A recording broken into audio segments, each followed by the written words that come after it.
Hello and welcome. I'm Srinivasan and this is Talking Sense with Srini. As Donald Trump completes 1 year at the Oval Office, the world finds itself under severe strain and uncertainty. And that was on full display at Davos in Switzerland, where Trump took on allies and adversaries alike, drawing sharp reactions from world leaders. To decode this much discussed Donro Doctrine and how India can actually navigate these turbulent waters, we are joined by our editor in chief, Srinivasan.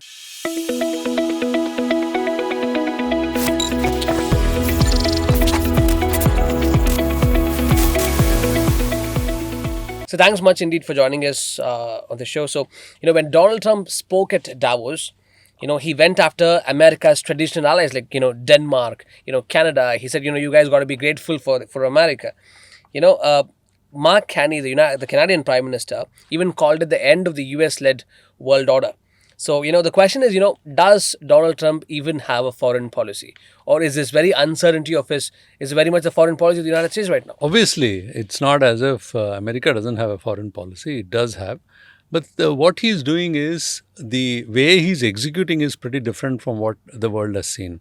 It's not as if American presidents previously had behaved differently. Just that they haven't behaved as in your face or as sharply as he's presenting himself. This is not for the first time where America have been a kind of a global policeman, So they have been doing it in other. There are number of differences in this. One is Trump is presenting in a very personalized manner. I, me. You would always hear him saying this, like I ended 8 wars. Narcissist.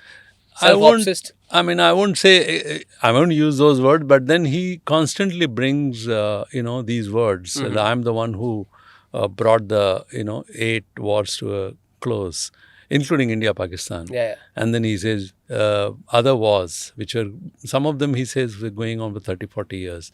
He has his own reality distortion mechanism. He sees the world very differently. The foreign policy of United States obviously has been in the past such decisions have been taken, but there's some kind of a consensus was obtained, whether it could be in the form of at least talking to allies. See, in the past also in the Iraq war, the America did not go through a proper UN resolution initially. And they said that, there is a WMD, weapons of mass destruction. Yeah. And then they went in.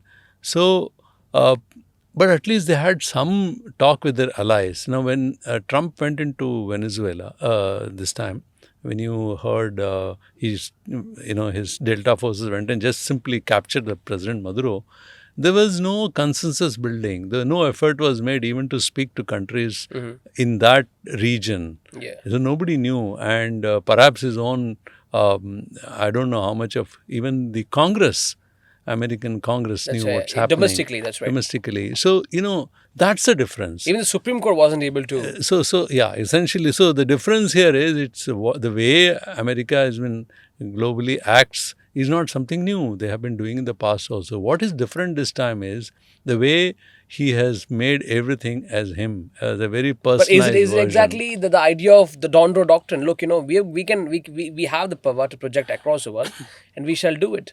Yeah, so the Donro Doctrine, which he says basically brought out of the Monroe Doctrine, which you know the history. The thing here was, as per that, there was circle of influence. It was agreed that in a way that whatever each nation's circle of influence, they'll operate within that. And they have a kind of, hegemony over that region. Unstated hegemony, not in the sense of, crossing lines such as sovereignty and other things, which he has done this time. Since Latin America and Americas on the whole, is the backyard of US, they have been behaving like that. But then there have been countries which have been withstanding, like for instance, Cuba. There was a big crisis also happened, Cuban Missile Crisis, which was later resolved. After that, so the Monroe Doctrine is basically that.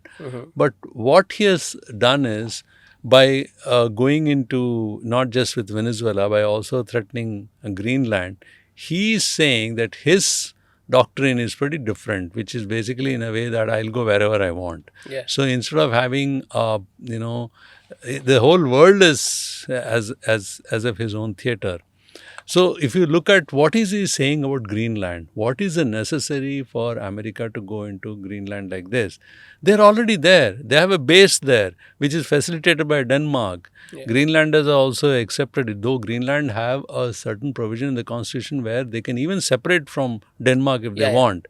But if the people want there, they can do it. If they all sign up one day and say, "Well, we want to go with the US, there's no problem. But it's not like that. They already, US has got a huge base there. Mm-hmm. To say that we want to go and, protect Greenland, and Greenland can't protect it with the help of two sledge pulled by dogs, that's what he says. Mm-hmm. But they don't need. They are already there. But what he says is very different here. That, I am not just happy with, getting a base there. What I want is, this is where it's almost like a real estate language. The entire land. Yeah, with title. Okay. So he says, I want land ownership and title. Everything I want. That's what he said yesterday. But then he later changed his tune later in the day. So basically, the way he's executing his foreign policy and the way Trump Quite is chaotic. doing is on his own doctrine, which is what he has defined as Trump, doctrine, which is different from Monroe doctrine. Yeah. Okay. So, and you spoke about Greenland as well. Obviously, it's going to be a very sort of a strategic threat for the European Union there. Again, very traditional ally of the United States for years and years. Now, but what's the kind of response that the EU leaders have put out? It seems to be not so very strong response. Very subtle response. Obviously, they've talked about the bazooka, French President Emmanuel Macron and German foreign minister as well. But you see, especially when you have Trump, who's so determined that look, we are going to capture Greenland. Obviously, he ruled out not by force, but certainly, but there is still economic threats very much there from the United States coming in for the European Union. You think the EU lacks that resolve to deal with a leader like Trump right now? Look, there is a certain change which has happened now. Mm-hmm. Let's rewind it back. If you look at 2025, Trump went in and he started imposing tariffs. Mm-hmm. First, he said, I'm imposing a huge tariff on China. So the whole world gasped. And then he said, I'm now imposing a tariff on European countries also. Initially, he said 25, then later he reduced it to 10. Similarly, I think it is 10. Yeah. So then he imposed tariff on other countries, but India faces actually 25% tariff plus 25% surcharge. 50 so, plus. Yeah, so we are one of the highest. So he has been imposing tariffs all around the world. But then once China stared him in his eyes, what is called, nowadays it's very famous all over the world, is a word called taco. Mm-hmm. That Trump always chickens out. yeah, so he kind of backed out. Yeah. No, but this is Similarly, in the case of Europe, Uh-huh. the European leaders were far more malleable. They were actually bending backwards to accommodate him. They thought that, they could sweet talk him. But then what happened this time was, even J.D. Vance went once to Germany and said all kinds of things and came back. or the Munich Security Conference. Yeah, security conference. Even then, Europe was quite hoping that this will resolve in itself. But when he talked about taking over, taking control of of Greenland and fully owning it, things changed. As you correctly said, French president and also the German finance minister, many other leaders have started giving it back, reacting to that. In fact, yesterday, when he was in Davos and he was lecturing, and he was really berating the, Europeans. So they started reacting. In fact, the Swiss government was very unhappy that it's their taxpayers' money which is being spent, and they have provided him security, a kind of, they're hosting him, and then he berates them sitting in their land. So none of them liked it. So I think this time the response has been pretty different. And somewhere he also sensed, I feel Trump also sensed a certain backlash. So he has tactically withdrawn. That's why if you saw his statement changing overnight, where he said, that he said, he met Mark Rutte and he has agreed the framework of a future deal on Greenland after a very productive meeting. That's what he said. Yeah. But it's a different matter that Mark Rutte later, like you quoted, that say he said that, look, It didn't feature in our yeah, conversations. so nobody really knows. So it's kind of a tactical withdrawal as of now. That's what it looks like. But is it also the very strategy of Trump? This chickening out, threatening people, and also, there's also a lot of this word like deal that's been used again and again. It's one deal at a time, not really much of a grand foreign policy strategy, but just constant bargaining. Threatening people, chickening out. Is it how it is?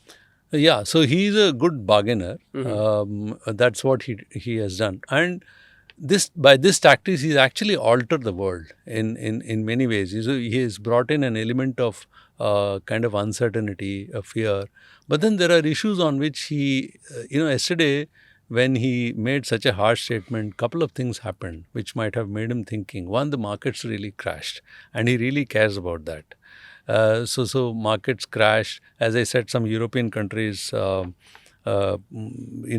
their conciliatory tone, and then he suddenly changed his whole. He readjusted himself and said, we are talking to them. So the whole scenario changed all over. He backed off probably because he realized that he shouldn't be pushing beyond this. So this has been his tactics. But then he did some unthinkable things. Like I said, he sent his Delta forces into Venezuela, captured the president. Though in the past, one such thing has happened. But, I think it was Colombian president or someone who was, similarly brought to trial in US. But this is different. The president, an elected president and his wife, both were captured and brought in by a flight. The other thing he went into Iran and actually bombed, the nuclear facility. So this is again unthinkable. Again, in the case of Gaza, he went in, basically, he managed to actually stop the war there. But then the consequences are very different. It wasn't as if he tried to, the entire relief work, people thought that, because the earlier Democrats were saying that we would like to get the relief work done. But he wasn't. He said, I would like to develop into a fine Rivera. He called Ukraine president and Russian president, and then he tried to kind of negotiate, mediate, and he realized it's not working out. But then earlier he had thought of giving up on Ukraine. In a way, he threatened it, but he actually didn't, because see, I think at some point of time he also realizes if we keep doing it, actually Maybe if you unleashed chaos across the world, so yeah, you get what you wanted. it will have a lot of consequences. If this keeps happening, then there is a real significant threat to the world for its security. But the cover he uses all the time is, I'm doing it for America, protecting America. It's America first policies. Yeah, and protecting America and some parts of the world also, he says. So, like for instance, the case of Greenland, he says, I'm protecting Greenland. But in the case of Venezuela, he says, the country was going to dogs and I'm bringing it back. I'm going to sell oil and You'll have great jobs. Yeah, great. So he says that. Yeah. So that's been his thing. And he brings always Russia and China as the baddies who would really, do something to the world. But he seems to be the one who's actually, causing up to them. No, so it's. I think it's also a reaction of a global power which is weakening. So so he's doing in a way. It represents that U.S. doesn't want to lose its power because which is clear that on technology front it is losing a lot to China.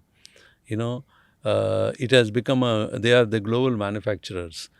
All the white collar outsourcing all happens to, most of it is now coming to countries like India. We got a share of it in other countries in the Asia has also got it. Other countries are also coming up.